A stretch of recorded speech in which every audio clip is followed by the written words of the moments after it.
तो हेलो दोस्तों, नमस्कार। आज फिर मैं आपके सामने एक और नई वीडियो लाया हूँ जो कि है VDA 6.3। इसे पहली वाली वीडियो में आपने देखा होगा, मैंने VDA 6.3 क्या होती है, उसमें क्या क्या कंटेंट्स आते हैं और कैसे काम करता है, कैसे स्टैंडर्ड्स बनाता है, कौन सी OEMs हैं, कौन से टायर के पार्ट हैं, उसके बारे में बताया था। तो यहाँ हम डिटेल में जाएंगे, एक एक सेक्शन लेंगे। सो आज हम सिर्फ P2 के बारे में बात करेंगे। बाकी एक एक करके नेक्स्ट वीडियोस में मैं आपको P3, P4, P5, P6, P7 को कंप्लीट करूँगा। सो देखिए, P2 में क्वेश्चनर्स रहते हैं। जैसे कि यहाँ पे आप देखोगे ना, P2 एक प्रोजेक्ट मैनेजमेंट। P2 क्या है? प्रोजेक्ट मैनेजमेंट का सेक्शन है VDA 6.3 में, जिसके अंदर 6 क्वेश्चन आते हैं। जब भी ऑडिटर आता है VDA 6.3 की ऑडिट करता है, और जब भी वो P2 प्रोजेक्ट मैनेजमेंट, जिसको हम ऑटोमोटिव सेक्टर में APQP या प्रोग्राम मैनेजर के नाम से भी जाने जाते हैं। प्रोजेक्ट मैनेजमेंट P2 में टोटल 2.1 to 2.6 6 क्वेश्चंस आते हैं। इसमें जो क्वेश्चंस स्टार मार्क किए हैं, आप देखोगे कुछ क्वेश्चंस पे स्टार मार्क किया है। स्टार मार्क मतलब कि ये क्वेश्चन रिस्क वाले क्वेश्चंस हैं। जैसे 2.2 में स्टार किया, इसका मतलब ये रिस्क वाले क्वेश्चन है। 2.6 में स्टार किया, इसका मतलब ये भी रिस्क वाले क्वेश्चन है। जो स्टार मार्क क्वेश्चंस हैं, मतलब कि जिसके अंदर रिस्क है, उन क्वेश्चंस को आप स्किप नहीं कर सकते। ऑडिटर इन क्वेश्चंस को स्किप या नॉट इवैल्यूएटेड नहीं किया जा सकता है। इस स्किप करना या फिर क्वेश्चन को या हम कहते हैं ना नॉट अप्लीकेबल, तो यहाँ पे VDA 6.3 में नॉट अप्लीकेबल को एनी कहा जाता है, नॉट इवैल्यूएटेड। 2.2 और 2.6 को एनी नहीं कर सकते हैं। और देखिए यहाँ पे राइट हैंड साइड में आप देखोगे पोटेंशियल एनालिसिस लिया है, जिसमें इसमें एक क्वेश्चन को छोड़ के सब में X लिखा है। इसका मतलब P1 जो है, P1 यहाँ P1 के अंदर P2 के 5 क्वेश्चन जाएंगे। जब हम P1 करेंगे, P1 बेसिकली सप्लायर सिलेक्शन का एरिया होता है, तो P1 के कोई भी क्वेश्चन सेपरेट नहीं है। P1 के जो क्वेश्चन है वो P2 to P7 आते हैं। P2 के कौन से क्वेश्चंस P1 में आते हैं, वो है 2.1, 2.2, 2.3, 2.4 और 2.6। ये 5 क्वेश्चंस, ये total out of 6 questions, 5 questions आपके P1 में जाएंगे जब आप P1 करोगे, राइट। P1 कब करते हैं? जब हमें सप्लायर सिलेक्शन करना होता है। चलिए आगे बढ़ते हैं।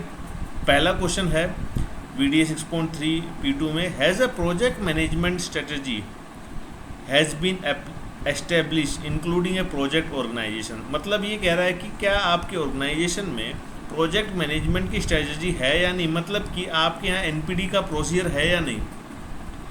तो मैंने यहाँ पे कुछ एग्जाम्पल भी लिखे हैं, जैसे कि 2.1 एग्जाम्पल्स हो सकते हैं। ऑर्गेनाइजेशन का चार्ट, जिसमें प्रोजेक्ट के बारे में बताया गया हो, प्रोजेक्ट टीम कौन है, प्रोजेक्ट टीम की क्वालिफिकेशन क्या है, कस्टमर रिक्वायरमेंट को जो समझ सकती है, उनके रोल्स क्या है, उनकी कॉम्पिटेंसी क्या, रोल और कॉन्टैक्ट पर्सन क्या है। ये P2.1 के एग्जाम्पल हो सकते हैं। बेसिकली यहाँ पे प्रोसीजर की रिक्वायरमेंट मांगी जा रही है। 2.2 में are all resources required for project implementation plan and available and changes reported.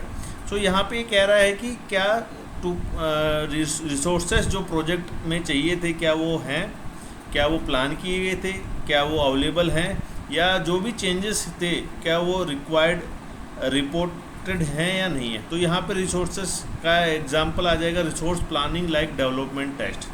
जैसे आप न्यू प्रोडक्ट डेवलपमेंट करोगे तो आपको रिसोर्सेज क्या क्या चाहिए होते हैं।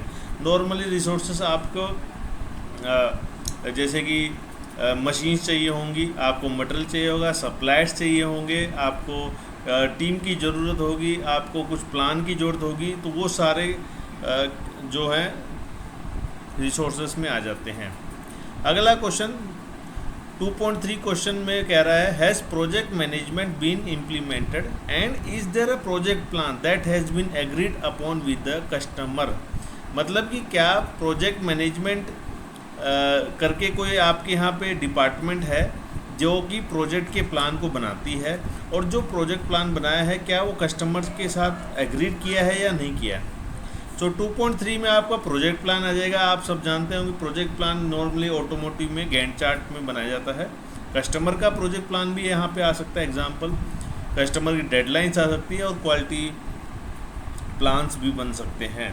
तो यहाँ पे जो आपको प्लान आएगा, क्वालिटी प्लान, आपका जो प्रोजेक्ट प्लान होगा उसमें आपको ये दिखाना है कि आपका जो प्लान है वो कस्टमर के जो प्लान को मीट कर रहा है। 2.4 क्वेश्चन में बात की जा रही है, have the quality related project activities been plan and are they monitor for compliances. तो क्वालिटी प्रोजेक्ट की क्वालिटी रिलेटेड एक्टिविटीज़ क्या प्लान की गई हैं और क्या वो कंप्लाइंस हैं या नहीं। चलिए इसके एग्जांपल देखते हैं। यहाँ पे सेम सिमिलर एग्जांपल हो सकता है 2.4 में, project plan, customer project plan, customer deadlines, risk assessment सबसे इम्पोर्टेंट है, आजकल कस्टमर मांग भी रहा है, सो रिस्क असेसमेंट करना बहुत ज़रूरी है यहाँ पे। 2.5 क्वेश्चन में, are the purchasing activities of the project included in the project planning. मतलब कि परचेज एक्टिविटीज़ को क्या आपने अपने प्लान में लिया है या नहीं लिया है। तो सिंपल इसके यहाँ पे आपके सब सप्लायर की बात की जा रही है, जैसे कि प्रोजेक्ट प्लान आपका सब सप्लायर्स का हो सकता है, मेक और बाय डिसीजन हो सकते हैं, लिस्ट ऑफ सप्लायर्स हो सकती है। और last question 2.6, is change management within the project ensured by the project organisation. मतलब कि आपने जो नया प्रोजेक्ट स्टार्ट किया है NPD प्रोसेस, क्या उसमें चेंज मैनेजमेंट की बात की जा रही है या नहीं की जा रही। तो यहाँ पे आपका चेंज मैनेजमेंट का प्रोसीजर आ जाएगा, ECN आ जाएगा, हिस्ट्री आ जाएंगी और अप्रूवल्स ऑफ चेंजेस कुछ आपके एग्जांपल्स बन जाएंगे। सो आई होप आपको ये P2 सेक्शन क्लियर हुआ होगा। सो ये लेटेस्ट एडिशन के ऊपर बेस है जो कि जनवरी 2023 में रिलीज़ किया था। इसी तरह मैं आपको आगे अपनी नेक्स्ट वीडियोस में P3 to P7 सारे टॉपिक्स पे आपको एक वीडियो बना के अपलोड करता रहूँगा। आई होप आपको अच्छा लगा। Bye bye, see you, take care, thank you.